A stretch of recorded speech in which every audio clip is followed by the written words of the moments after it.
Good morning, and welcome back to America's Leaders from Coast to Coast, the 250th anniversary edition. I'm Stephen.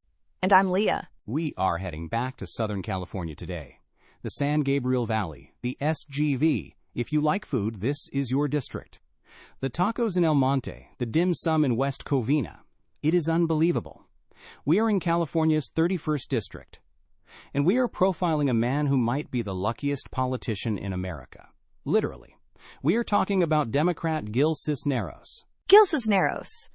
This is the lottery winner story, right? It sounds like a movie script. In 2010, he was a regular guy. He was a Navy veteran, working as a shipping manager for Frito-Lay.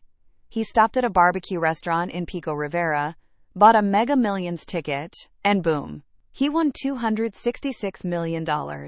Most people would have bought a yacht and disappeared to an island.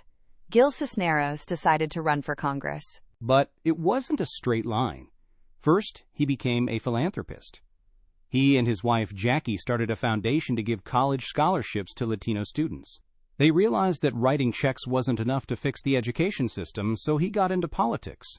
He won a seat in Orange County in 2018, served one term, and then lost in 2020. And honestly, that is where the story usually ends for one-term congressmen. They become lobbyists. Gil did something very different. He went to the Pentagon.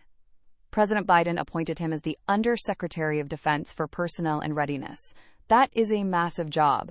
It's basically the chief HR officer for the entire U.S. military.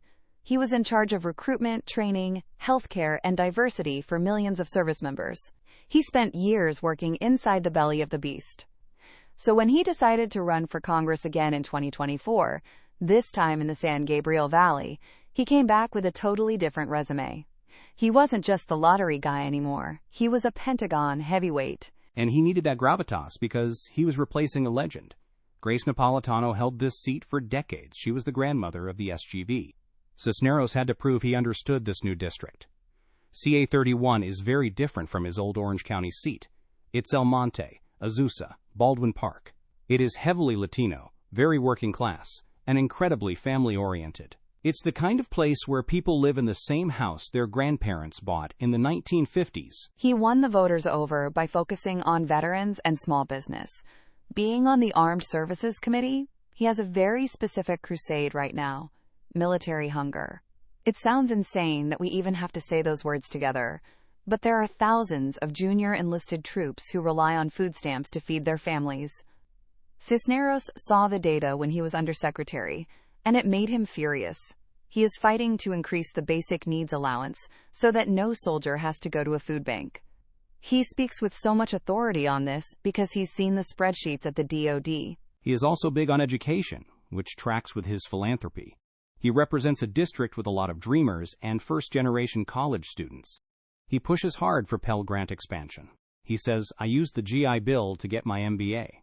I know what federal aid does for a life." We also have to mention the SGV culture. It's a mix of Latino and Asian communities. You have cities like West Covina and Walnut that have huge Filipino and Chinese populations.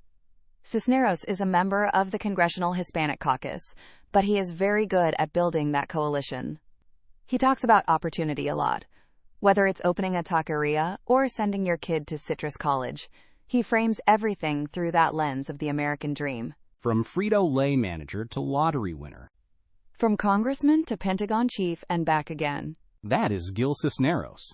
Stay tuned for our next profile. Please note, AI assists in the creation of this podcast from pointedwords.com, and remember, better pointed words than pointed swords.